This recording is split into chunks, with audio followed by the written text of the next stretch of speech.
Eu quero, antes de compartilhar com você a palavra, reforçar algumas coisas na sua vida, dizer que você é muito importante, você é especial, você é o melhor de Deus, amém? Você não vai ser santo, você já é. Você não vai ser sarado, você já é. Deus te fez uma pessoa próspera, abundante. Ele tem cuidado da sua vida, zelado por você e vai tudo bem. Porque Ele é bom em todo tempo. Você recebe isso? E é isso que você é. Esses dias são dias de fortalecer a nossa identidade em Cristo, avivar dentro do nosso coração o propósito que Ele tem na nossa vida. E Deus levantou a nossa geração para uma obra extraordinária. E a gente vai viver tudo aquilo que Deus tem para a nossa vida. O apóstolo Paulo, ele, escrevendo aos Gálatas, ele diz: não sou mais eu quem vive, mas Cristo vive em mim. E graças a Deus que hoje nós não estamos vivendo em busca de coisas, nós estamos vivendo por Cristo Jesus. Eu já comentei hoje nos cultos que eu ministrei que Deus não tem nada contra coisas. O próprio Senhor Jesus disse certa vez: vós que sois naturais, maus, sabeis dar boas dádivas aos vossos filhos, quanto mais o Pai Celestial dará coisas boas também aos seus filhos. Não tem nenhum problema ter expectativa por coisas. O próprio Senhor também falou: buscar o reino de Deus e a sua justiça, e todas as coisas, em primeiro lugar, e todas as coisas vos serão acrescentadas. Mas você vai perceber que quanto mais você amadurece, você se desliga mais de coisas e você se liga mais no Senhor e nas pessoas. Sempre acontece isso. Quando você amadurece, coisas vão deixar de ser o centro da sua vida e você começa a ser perseguido, você começa a ser e vai ser achado da bondade e da misericórdia do Senhor. O salmista disse, certamente a bondade e a misericórdia do Senhor me seguirão todos os dias da minha vida. E assim será na sua vida. Eu declaro sobre você, bondade e misericórdia de Deus te seguindo você na sua casa, seguindo você no seu trabalho, abraçando você nos teus projetos, e a gente vivendo debaixo dessa graça e desse favor. E se você chegou aqui entristecido por alguma circunstância, vivendo algum momento difícil, você vai sair daqui diferente de como você entrou. Porque eu creio no poder da palavra. A palavra ela é saradora, a palavra te levanta, a palavra é aquilo que nos sustenta. E eu creio de todo o meu coração, assim como foi de manhã, assim como foi à tarde, vai ser uma noite sobrenatural. A gente vai experimentar da graça de Deus e da fidelidade do Senhor mais uma vez. Irmãos, me ocorreu, e eu creio que pelo Espírito Santo, de compartilhar com você a respeito da razão pela qual nós estamos envolvidos num projeto tão lindo de levar Jesus ao mundo, de impactar essa geração com a palavra de Deus. E às vezes nós não compreendemos algumas coisas. E a gente vai comentar sobre algumas coisas que eu tenho certeza que vai trazer impacto no seu coração, vai trazer segurança para você. Porque quando nós estamos envolvidos em um propósito, que a gente sabe que é um propósito divino, muita coisa muda na nossa vida. É importante quando você sabe que você não é um acidente. Você não é um acidente. Você não é alguma coisa que aconteceu de qualquer forma. Você individualmente, você faz parte de um grande plano de Deus. Você faz parte de um plano extraordinário do Senhor. E Deus conta com você. Então a gente vai ver algumas coisas a respeito debaixo de qual autoridade nós fazemos o que fazemos. O que nos motiva a fazer o que nós fazemos? Será que a gente pode ter expectativa com relação à nossa vida para aquela proposta que Deus tem feito? Quais são os medos? O que tem tentado nos paralisar? Será que o que tem tentado nos paralisar tem poder para nos paralisar? E você vai ver que a Bíblia tem resposta para isso tudo. Então hoje à noite é uma noite de resposta para a nossa vida, em nome de Jesus, amém? Então eu queria que você abrisse a sua Bíblia no livro de Mateus. A gente vai começar por aqui e vai ser uma noite gostosa na presença de Deus. Vai ser um tempo de refrigério para a nossa vida, um tempo de avanço, um tempo de receber do Espírito a palavra, amém? Mateus 28, 18, você achou? Diga um amém que me convença. Não me convenceu muito não, mas como eu sou da fé, eu creio que você achou de fato. Mateus 28, 18 diz assim: Jesus, aproximando-se, falou-lhes, dizendo: Toda autoridade me foi dada no céu e na terra. Ide, portanto, fazei discípulos de todas as nações, batizando-os em nome do Pai, do Filho e do Espírito Santo, ensinando-os a guardar todas as coisas que vos tenho ordenado. E eis que estou convosco todos os dias até a consumação do século. Amém, amados? Então, eu queria começar tratando com você que nós fazemos uma obra, nós temos uma missão, nós temos um chamado, tem uma unção sobre nossa vida, tem uma graça que repousa sobre nós para fazer algo para o Senhor e pelas vidas. Mas nós temos um respaldo da parte de Deus. Nós não estamos fazendo uma obra que a gente inventou da nossa cabeça. Você não está fazendo uma obra que você inventou. Você teria outras coisas para fazer. Eu sei que você é uma pessoa inteligente e talentosa. Mas você foi convocado pelo Senhor para fazer uma obra extraordinária. Mas você não está fazendo essa obra de qualquer maneira ou sem respaldo. Você está respaldado para fazer a obra que Deus chamou você para fazer. Jesus, ele trata disso de uma forma muito simples e objetiva. Ele, antes de dizer, ide e fazei discípulos, ele diz, toda autoridade me foi dada no céu e na terra.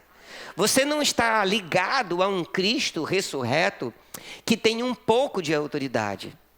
Jesus não tem um pouco de autoridade. Jesus não tem uma medida de autoridade. Jesus tem toda a autoridade.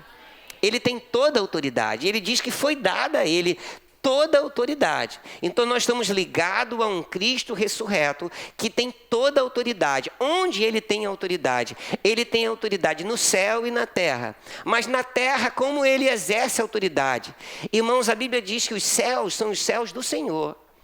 Mas a terra ele deu para o homem. Então Deus não pode fazer absolutamente nada nessa terra que não seja através de mim e de você. Eu sei que às vezes tem um silêncio, porque nem sempre a pessoa entende isso. Mas Deus, de fato, não pode fazer nada nessa terra que não seja através de mim e de você. Deus só pode operar nessa terra através da nossa vida. E quantos candidatos para serem agentes dos milagres de Deus eu tenho aqui essa noite? E eu tenho que liberar a minha voz, abrir a minha boca e me alinhar com essa verdade. Porque, de fato, irmãos, Deus deu a Jesus toda a autoridade no céu e na terra. E ele disse, olha, debaixo dessa autoridade que me foi dada, eu estou te dando um comando para você ir. Então, nós não estamos indo na nossa força. Nós não estamos indo na nossa ideia. Nós não inventamos o nosso chamado. Nós estamos indo debaixo de uma autoridade que nos foi delegada. Existe uma autoridade naquilo que você faz. E não é uma autoridade para alguém que prega num púlpito. Não é uma autoridade, uma unção ou um chamado para as pessoas que tentam diferenciar. Muita gente pensa, irmãos, que existe uma diferença espiritual de servir a Deus num púlpito ou dentro de um chamado, ou o que as pessoas chamam de um trabalho secular. A ponto das pessoas dizerem assim, você é ministro de tempo integral ou você trabalha secularmente? Irmãos, todo mundo, guarda isso, todo mundo que é crente no Senhor Jesus Cristo é ministro de tempo integral. Vou dizer de novo, se você é nascido de novo e você tem o Espírito Santo, você é ministro de tempo integral. Todo mundo que é crente e tem um chamado sobre si é ministro de tempo integral. Você é um ministro de tempo integral. Eu estou diante de um auditório de ministros de tempo integral, amém? Não existe uma diferença. Quem trabalha secularmente não é um trabalho espiritual. Todo trabalho é espiritual.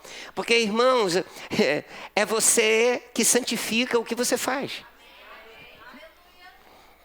O seu trabalho é espiritual porque você é nascido de Deus e você é espiritual. E todos nós temos um chamado e temos autoridade para fazer aquilo que Deus nos chamou para fazer. Pode parecer para você que eu estou descambando do assunto, mas até o final você vai entender direitinho. Porque, na verdade, toda a autoridade foi dada a Jesus e Ele nos deu autoridade para fazer em nome dEle uma obra. E onde eu estiver fazendo o que eu estiver fazendo, eu estou respaldado por uma autoridade que me foi dada. Eu não tenho autoridade para fazer essa obra simplesmente pregando. Eu tenho autoridade para fazer essa obra estando onde Deus me chamou para estar, para ser um canal de vida na vida de pessoas. Amém? Então a primeira coisa que eu quero que você considere comigo, o que você faz está respaldado por uma autoridade. Seja lá o que você fizer, você está respaldado de uma autoridade. Outra coisa que eu quero que nunca mais você esqueça, porque é claro, bíblico e irrefutável.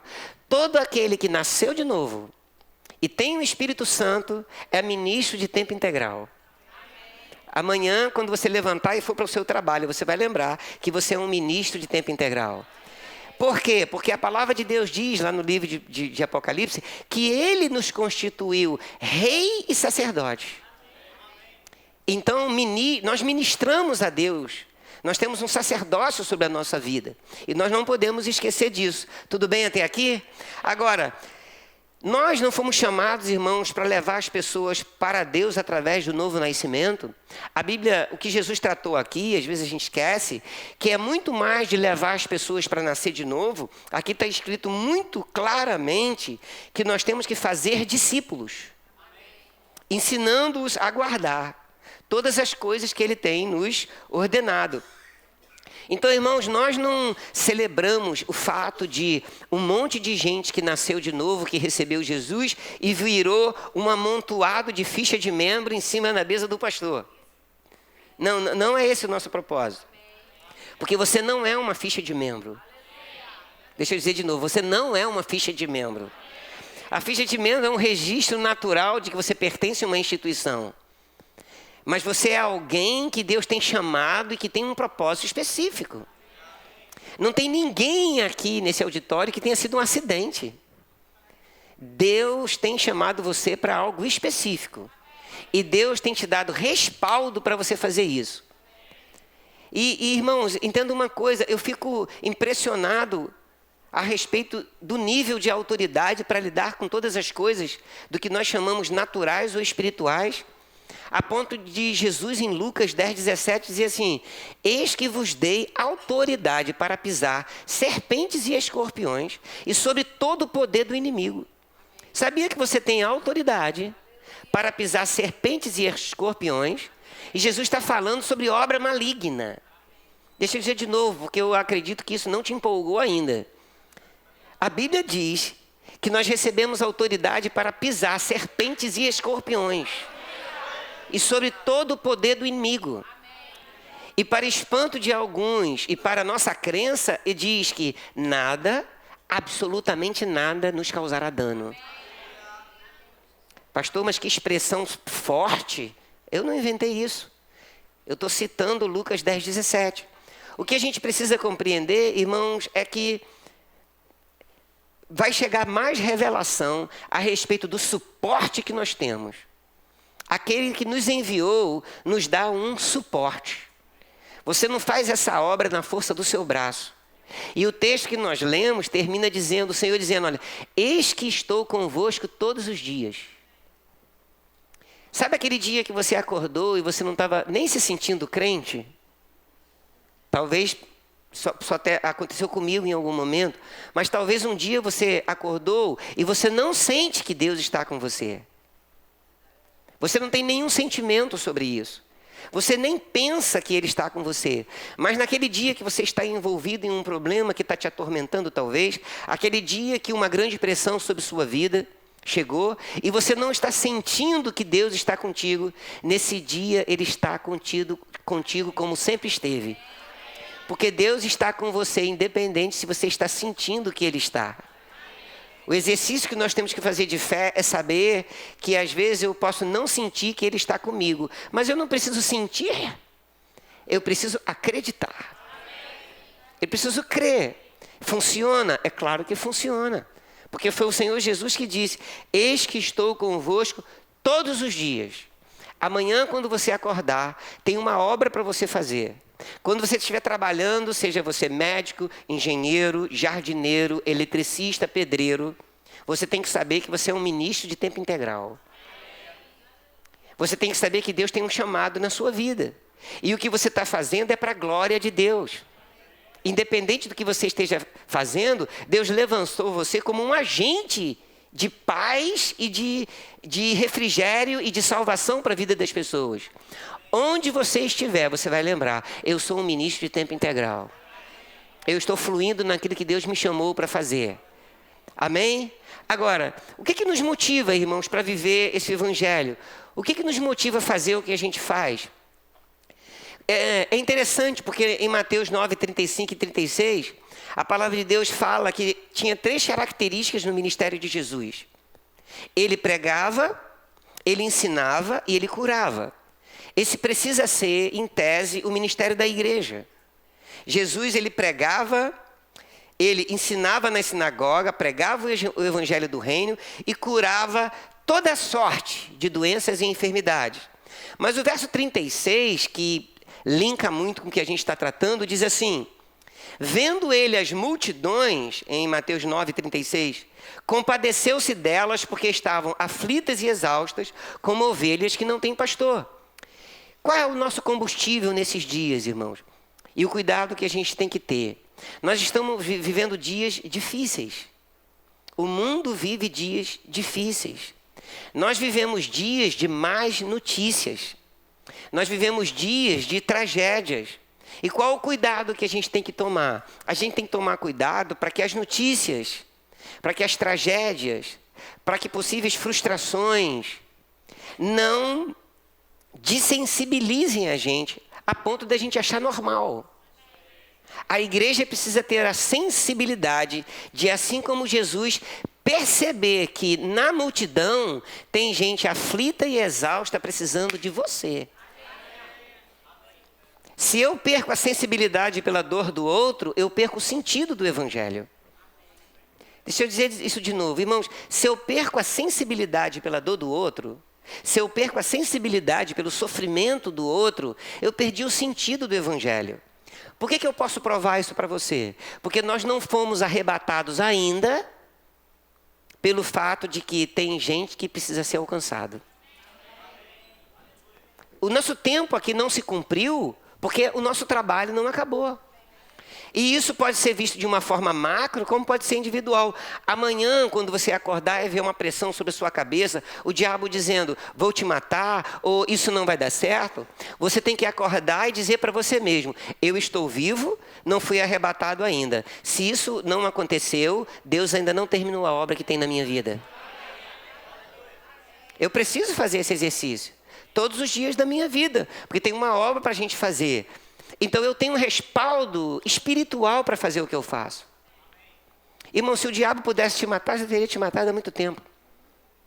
Não fez isso porque ele não pode. Porque sobre sua cabeça, a minha cabeça, está o sangue de Jesus. Chegou o tempo da gente ousar para crer que as coisas espirituais, elas são reais. Amém?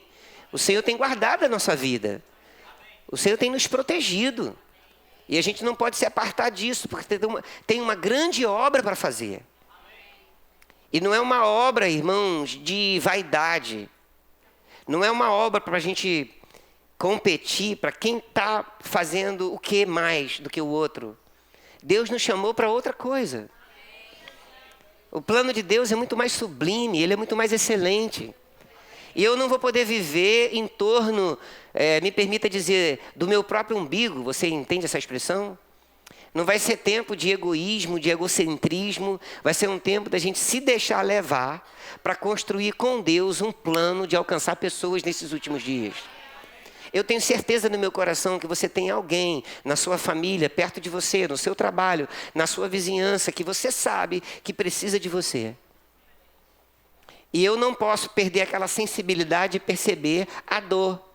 Porque deixa eu te falar uma coisa, sem nenhum pretexto de usar isso de maneira pejorativa.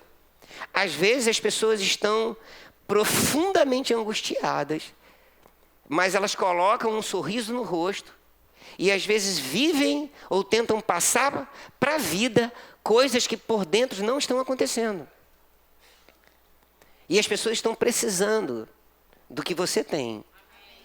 É por isso que nesses dias você vai perceber, e eu creio que você já vivenciou isso, experimenta lembrar, às vezes que Deus tocou algo no teu coração, seja para dar uma oferta para alguém, socorrer alguém financeiramente, dar um abraço em alguém, querer conversar com alguém para a pessoa receber um refrigério. Experimenta lembrar em vezes que você se moveu de íntima compaixão, e você vai lembrar o resultado que isso trouxe na sua vida e na vida da pessoa que você alcançou. Todas as vezes que você se mover de íntima compaixão, alguma coisa sobrenatural vai acontecer. Vou dizer de novo, todas as vezes que você se mover de íntima compaixão, alguma coisa sobrenatural vai acontecer. Amém? Então a gente precisa entender que esse é o nosso combustível. No mundo que sofre, Deus levanta quem? O pastor, os pregadores de tempo integral? Não, você já aprendeu. Você é um ministro de tempo integral. Se você é um pintor e está pintando aquela casa, lembra que lá você é um ministro de tempo integral. Deus vai dar para você uma oportunidade de, através da sua vida, vidas serem transformadas. Você é um jardineiro, você é um médico. Deus vai se mover na nossa vida com aquilo que Ele colocou na nossa mão para fazer. Você está comigo até aqui? E eu não posso, irmãos, ter como poética as expressões que Jesus ousou dizer sobre nós. Quando Ele estava terminando o ministério dele, Ele liberou palavras muito fortes e poderosas. Palavras que devem nos levar para uma introspecção e tirar a gente da zona de conforto.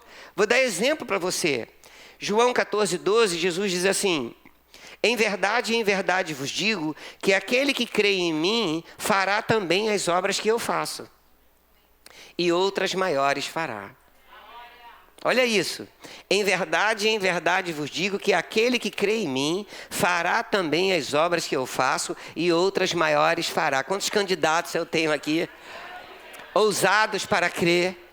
E eu comentei ainda hoje, irmãos, eu sei que às vezes nós servimos a Deus e estamos vivendo a vida da fé, e nós, de uma maneira muito simples, nós encontramos referência em algumas coisas. Eu olho para algumas coisas, alguns homens de Deus, eles são referência na minha vida. Eu vou fazer alguma obra e eu tenho referência de alguma coisa que eu vou fazer.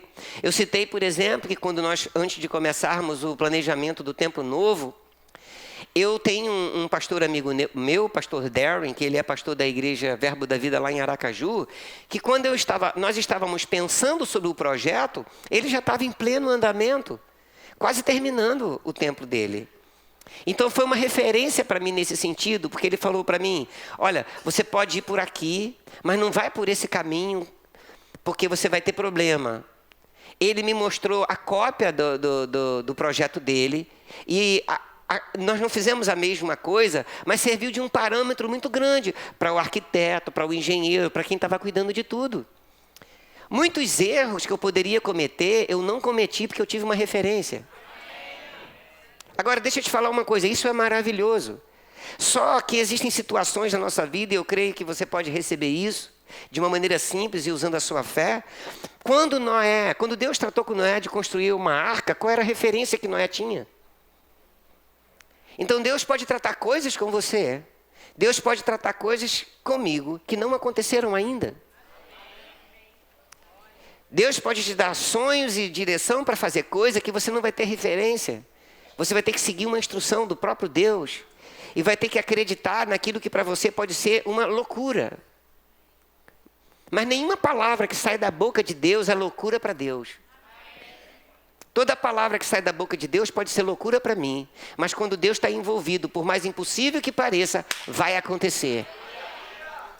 Ninguém tinha feito uma arca. Ninguém tinha feito uma arca. Então coisas vão acontecer. Deixa eu declarar uma coisa que está queimando no meu coração e eu sei que algumas pessoas vão receber. Tem muitas coisas a respeito de sinais, prodígios e milagres que a nossa geração está esperando e que não aconteceu ainda. E você vai ser o primeiro.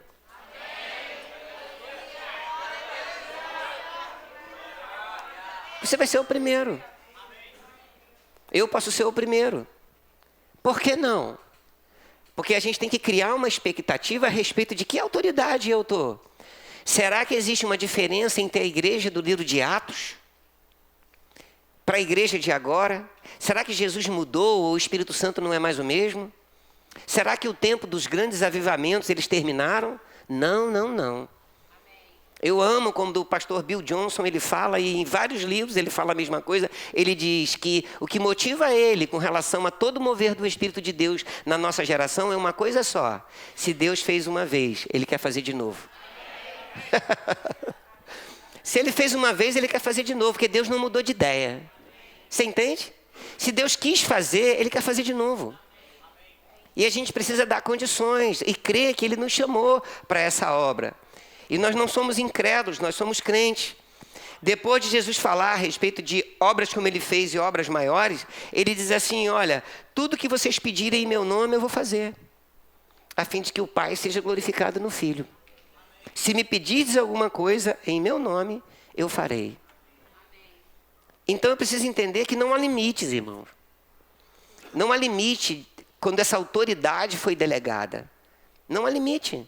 Simplesmente não há limite. E a gente precisa se candidatar a viver esse mundo sobrenatural que Deus tem proposto para a nossa vida. A grande questão é que algumas pessoas pensam, como eu vou orar para um enfermo ser curado? Não, para eu orar para um enfermo ser curado, eu tenho que ser um ministro de tempo integral. Já era, você já perdeu. Porque hoje você não tem mais desculpa. Você já aprendeu, você é um ministro de tempo integral. Ah, mas eu não tenho um dom dentro dos 5 dons ministeriais. Perdeu de novo. Por quê? Porque Jesus não falou assim, que os pastores, profetas, evangelistas, os apóstolos, os mestres, eles vão impor as mãos sobre os enfermos e eles serão curados. Não diz aquele que crê. Esses sinais seguirão aqueles que creem. Esses sinais seguirão aqueles que creem. Esses sinais seguirão aqueles que creem. Esses sinais seguirão aqueles que creem. Esses sinais seguirão aqueles que creem. Imporão as mãos sobre os enfermos e eles serão curados. Eu preciso me candidatar, irmãos, para, com simplicidade, ficar pronto para os moveres que Deus tem para a minha geração. Eu estou na expectativa desses moveres, de grandes avivamentos, de coisas extraordinárias acontecerem. Por quê? Para a gente ficar famoso? Não. Para a igreja ter uma repercussão? Claro que não, seria infantilidade. Mas o mundo precisa. O mundo precisa. Sabe o que eu creio? O mundo precisa ver a glória de Deus em manifestação. O diabo tem feito muita bagunça. Mas chegou o tempo da igreja se levantar para que o mundo veja que existe um Deus que ama, que quer se manifestar no meio de um mundo destruído, mostrando o seu amor. Que já se manifestou em Cristo, mas agora precisa ser anunciado entre as nações. E a gente tem feito isso em certa medida e vamos avançar ainda mais. Posso ouvir um amém? Temos feito em certa medida, mas vamos avançar ainda mais. Amém? Então, eu louvo a Deus por isso. Agora, existe uma coisa que eu quero considerar com você e é importante demais. Depois de ressurreto, Jesus vai tratar com os discípulos, dar algumas instruções antes dele ir para o céu e se assentar ao lado do trono da majestade. E existe um episódio muito interessante, porque os discípulos abordam Jesus dizendo assim, quando que você vai restaurar o reino a Israel? Aí Jesus diz para eles, isso não compete a vocês. Ele estava dizendo assim, ei, é como se ele dissesse assim, se a gente chegasse para Jesus e dissesse assim, Senhor, dá uma pista aí para a gente sobre escatologia. O arrebatamento vai se dar daqui a quanto tempo? Porque tem gente dizendo, vem Senhor Jesus, vem logo Pai. E tem muitas mães dizendo, cujos filhos não foram alcançados ainda, segura um pouco Deus. Não é assim? Uns dizem, não, eu quero que Jesus volte logo. Aí você que tem pessoas que você ama que precisa alcançar, fala, Pai, segura um pouco. Tem uma obra para ser feita ainda. Eu quero que a minha família seja alcançada em nome de Jesus, vai dar certo. Não é assim? O que Jesus estava dizendo era o seguinte, vocês não têm que se preocupar com tempos e estações que Deus estabeleceu com um propósito. O que vocês têm que focar é em outra coisa. E depois ele diz o que a gente tem que focar. Vocês vão receber poder ao descer sobre vós o Espírito Santo. E vocês vão ser minha testemunha. E o que aconteceu, irmão? Nós recebemos poder. Porque o Espírito Santo veio sobre nós. E hoje nós temos ousadia, fé e coragem para testemunhar de Jesus. Porque a vida que a gente vive, irmãos, é uma vida, para quem não entende, muito louca, muito doida. Você ergue as suas mãos e você adora. Passa alguém na rua, vê você assim. E fala, meu Deus, doidinho da Silva. O cara de mão levantada para o quê? Você entra dentro do seu quarto, abre a sua porta, no seu lugar de oração, porque todo mundo tem que ter um lugar de oração. Todo mundo. Lugar de oração é um termo neotestamentário. Os discípulos tinham lugar de oração. Jesus falou que nós devemos abrir a porta do nosso quarto e entrar no nosso quarto. E o Deus que nos vê em secreto tem recompensa para a nossa vida. Todo mundo tem, né? Nós temos que ter. Mas quando nós entramos para esse relacionamento, quando a gente se envolve com as coisas de Deus, nós percebemos, irmãos, um fluxo de Deus sobre nossa vida completamente sobrenatural. Há um fluxo de Deus para a nossa vida sobrenatural. E aí o que vai acontecer? Jesus deixa com muita clareza. Vocês vão receber poder a descer sobre vocês, o Espírito Santo, e vocês vão dar testemunha a meu respeito. Agora é interessante isso, né? Talvez um dos aspectos mais interessantes de ser testemunha é a presença do Espírito Santo em nós, trazendo convicção pela fé de coisas que nós não vimos e podemos testemunhar. Já parou para pensar sobre isso? Voltando ao que eu estava dizendo, é muito estranho você estar com a sua mão levantada. É estranho você entrar dentro do seu quarto e você começar a orar, supostamente para as paredes. Pode ser estranho para você falar uma língua que nem você entende. E você gasta horas falando aquela língua. Adorando pela fé um Deus invisível, mas real. Sem dúvida nenhuma, você é a pessoa mais estranha que eu conheço. Porque todo crente, ele é estranho. Nesse sentido que eu estou colocando. A gente extrapola do que para o mundo é aceitável. Por que eu estou dizendo isso? Porque nesses dias você vai perceber isso crescendo. Porque tem uma obra para ser feita. Mas ela não vai ser feita sem respaldo, ela não vai ser feita sem poder, e ela não vai ser feita sem compaixão. Você vai perceber isso. E aí Jesus falou assim, mas vocês vão receber poder ao descer sobre vocês o Espírito Santo. Irmão, isso que te dá capacidade não é uma pomba. Não é um Gasparzinho, ok? O Espírito Santo não é isso. Ele pode ter simbolicamente como um vento ou como uma pomba, mas o Espírito Santo é Deus em você. O Espírito Santo é Deus em você. O Espírito Santo é Deus em mim. E é maravilhoso quando isso começa a gerar convicção dentro do nosso coração. E eu vou dizer uma coisa para você. Eu quero que você abra, que eu quero ler com você, que vai ser importante para a gente. Para daqui a pouco a gente fechando com um tempo confortável, porque eu quero orar com você. Efésios 3:8, abre lá e acompanha junto comigo. Você vai perceber algo aqui muito maravilhoso. Diz assim, a mim, o apóstolo Paulo dizendo, a mim, o menor de todos os santos, me foi dada esta graça de pregar aos gentios o evangelho das insondáveis riquezas de Cristo. Olha aqui para mim, você pode repetir? Diz assim, o evangelho das insondáveis riquezas de Cristo. Irmãos, o evangelho que a gente está envolvido é uma coisa extraordinária. É uma coisa ilimitada, é uma coisa maravilhosa. São riquezas insondáveis. Mas o verso 9, ele diz assim, e manifestar qual seja a dispensação do mistério, desde os séculos oculto em Deus que criou todas as coisas. Agora, olha o verso 10, que coisa extraordinária. Ele diz assim, para que pela igreja, É através da nossa vida, amado. Para que pela igreja a multiforme sabedoria de Deus se torne conhecida.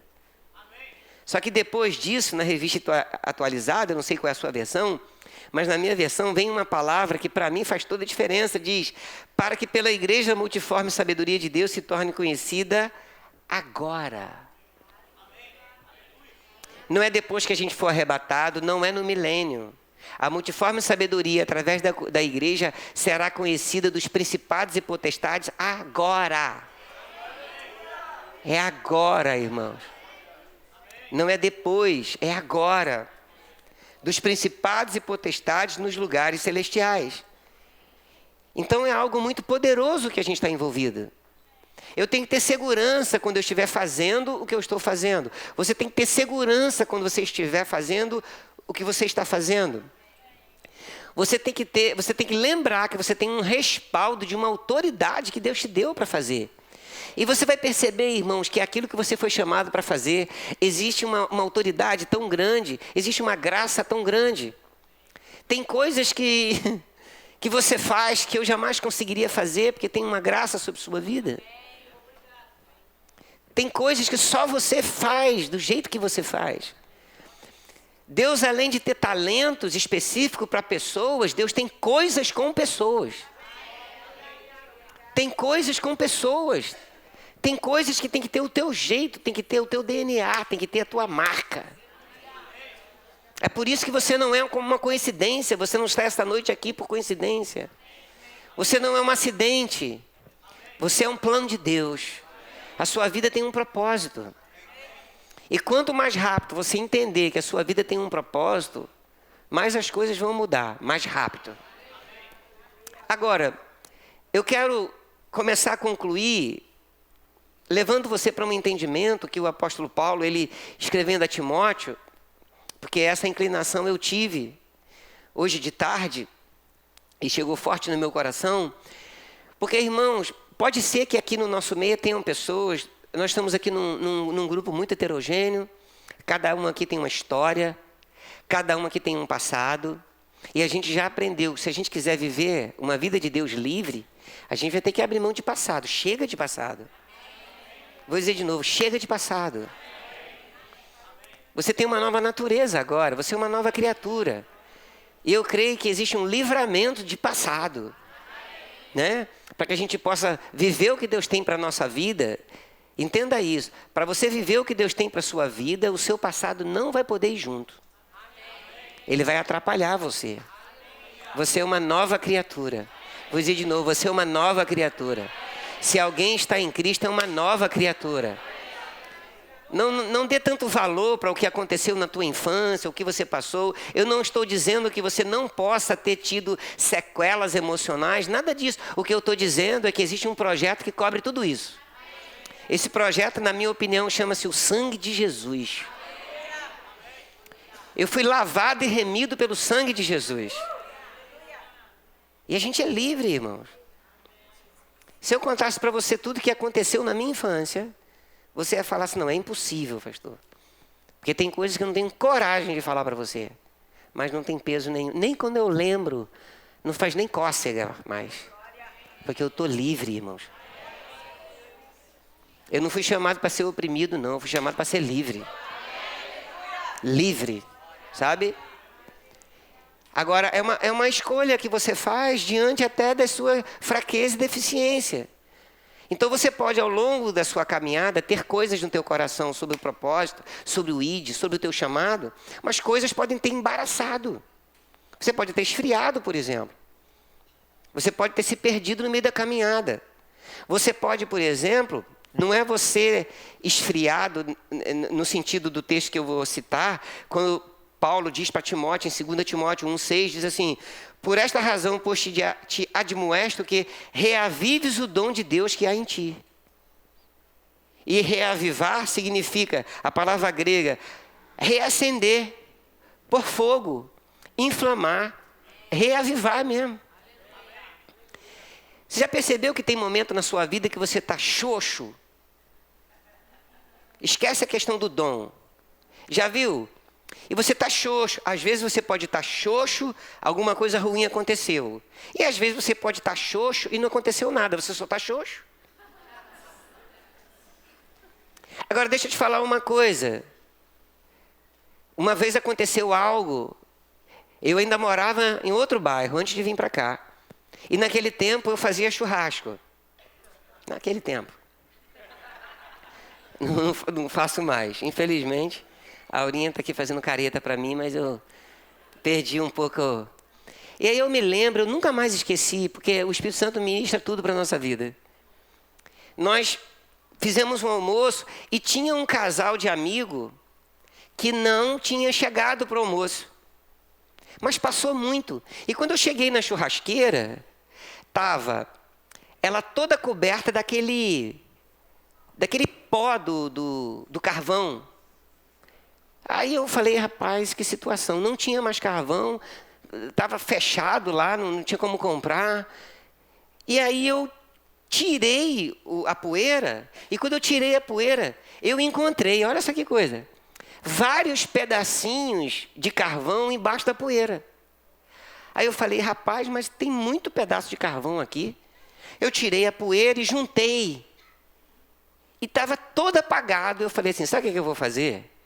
Se tem carvão, está apagado, mas eu posso abanar a brasa. Às vezes o que precisa na nossa vida, para mudar tudo, é abanar a brasa, irmãos. Aí eu comecei a abanar a brasa e o fogo pegou. Acredite você ou não, eu lembro como se fosse hoje. Eu consegui, com o carvão que tinha, que eu nem imaginava que podia, fazer o churrasco do meu amigo. Deus tem um propósito na nossa vida. A gente tem autoridade para fazer. Ele deu poder, deu o Espírito Santo. Sobre nossa vida tem graça. Sobre nossa vida tem sabedoria divina, tem inspiração de Deus. Mas a gente pode estar xoxo. Ou melhor, a gente pode estar precisando reavivar o dom de Deus que há em nós. Para ganhar um gás de novo. Porque, irmãos, essa obra não tem como ser feita sem motivação. Não tem como. Como é que você vai pregar uma alegria para os outros que você não tem? Você imagina você, uma pessoa triste, acabada, e você evangelizando. Recebe Jesus. A pessoa vai falar para você assim, obrigado, quero não. A verdade é essa. Mas quando você descobre que a alegria do Senhor é a tua força, muda tudo. A questão, irmãos, é que às vezes nós estamos... Recebe isso com carinho. Às vezes nós estamos querendo motivos para estar alegre. Irmãos, eu não fico... Eu tenho isso na minha vida. Às vezes eu não estou rindo porque eu estou alegre. Eu estou rindo para ficar alegre. Você entende isso? Raramente você me vê emburrado. Acho que você nunca me viu. Eu me destreinei a ficar emburrado. Porque se você olhar para mim, eu vou fazer assim. É normal. Alguém me perguntou uma vez, eu lembro. Eu já contei isso aqui 500 vezes, mas é oportuno contar. A igreja ainda era assim, uma senhorinha falou para mim assim, pastor, você podia me dizer como eu faço para viver igual assim um senhor, sem problema? Uma senhorinha. Aí eu falei assim, meu Deus, como eu vou me sair dessa? Porque nem sempre você vai rir porque você está alegre. Agora você pode rir para ficar. Então tem coisas que nós precisamos avivar. Quem sabe essa noite não tem aqui brasas que precisam ser abanadas. Quem sabe aqui essa noite não tem pessoas com chamados lindíssimos e intimidadas pelo diabo. O versículo que eu li, quando o apóstolo Paulo fala, reavives o dom que há em ti, o versículo seguinte, que é o verso 7, você conhece de cor. E ele não está conectado, ele não está separado. Sabe o que diz o verso seguinte do que eu li? Ele diz para Timóteo, Timóteo, reavive o dom de Deus que há em ti. Depois ele diz assim, porque Deus não tem te dado espírito de medo, mas de poder, de amor e de moderação. Não tenha medo para fazer aquilo que Deus chamou você para fazer. Não tenha medo para fazer aquilo que Deus mandou você para fazer, mesmo que você ache impossível. Ou você vai querer fazer só o que é possível. Se fosse para fazer só o possível, a gente não precisaria de Deus. Vai precisar de Deus para quê? Você mate a bola no peito e resolve. Só que você já aprendeu essa equação de Deus. E eu não digo isso para te emocionar, mas você já aprendeu. Quando Deus te dá um plano, ou Deus te dá uma estratégia, ou Deus te dá um sonho, o seu dinheiro nunca pode pagar. Por quê? Porque Ele quer que você dependa dEle. Ele quer colocar você dentro desse mundo espiritual. Deus nunca quer que você puxe Ele para a sua mediocridade. Deus quer sempre puxar você para a grandeza dEle. Sempre vai ser assim. Eu vou fazer o quê? Em alguns momentos eu já briguei com Deus. Falei, Senhor, poxa, uma maneira. Né? Coloca uma coisa dentro do meu coração que... Mas não tem jeito. O que pulsa dentro do nosso coração. Quanto mais dinheiro você tiver, e você vai ter muito dinheiro, quem recebe? Você vai perceber que projetos maiores ainda vão estar dentro de você. Deus dizendo, está muito bom, mas eu preciso que você dependa de mim. Você está entendendo? Pastor, você desfocou do seu assunto. De maneira nenhuma. De maneira nenhuma. O que eu quero que você entenda é que essa noite é uma oportunidade para a gente trabalhar isso na nossa vida. E se a gente está aqui xoxo? E se o teu dom está como aquela poeira da minha churrasqueira? E se você está aqui hoje e você percebe que a sua vida... Não é que ninguém está te acusando. Você olha para você e fala, rapaz, mas é tão improdutivo. Eu quero um resultado novo. Mas como é que eu vou ter um resultado novo se eu não tiver uma atitude nova? Ninguém tem nada novo fazendo as mesmas coisas. Nunca. Aí o que Deus vai fazer? Vai trazer condenação para a gente? Nada, vai dar graça. Graça para a gente avançar. E eu creio que essa noite é uma noite para dons serem reavivados aqui. Sonhos saírem da gaveta e a gente compreender a mensagem que a gente ouviu. Tudo bem? Você podia ficar em pé? Vamos adorar o Senhor? Deixa eu dizer uma coisa para você, como eu gosto de dizer, a queima-roupa. Antes mesmo da gente começar a adorar o Senhor, eu não estou tendo uma revelação, palavra de conhecimento, nada disso não. Eu só quero seguir meu coração. Se você está aqui e você percebe assim, eu tenho um dom que precisa ser reavivado. Eu sei que Deus tem algo para fazer na minha vida. Talvez Ele já tenha até falado para você, mas ficou morto. Se está morto, ou se está adormecido, precisa ser reavivado. Aí você poderia dizer, Deus pode fazer isso? Ele já está fazendo. Agora só precisa a conexão da outra parte. Deus já está fazendo com a palavra que trouxe para a gente. Agora Deus não vai fazer nada forçado. Deus é um cavalheiro. Já percebeu que Deus não força nada sobre sua vida? Você é livre para suas escolhas. Livre, está tudo bem. Só que, irmãos, toda escolha de qualidade, Jesus está no centro. Então, se você está aqui essa noite, a gente vai adorar o Senhor. A gente pode cantar Céu Aberto de novo? A gente vai cantar um louvor ao Senhor. Se você está aqui e você percebe que hoje é a sua noite de startar algo, você vai vir aqui e a gente só vai orar por você. Agora, eu não estou falando, se você está triste, você vem aqui. Vamos fazer com sabedoria. Não é isso. Você está triste, vem aqui. Não estou falando sobre isso. E nem estou dizendo que eu estou minimizando a sua dor. Eu creio que durante a ministração da palavra, independente do assunto, você já recebeu cura aqui. Deus é poderoso para fazer, irmãos. A palavra está viva. Mas eu estou falando sobre dom. Você sabe que tem um chamado. Você sabe que tem um talento, coisas específicas dentro de você.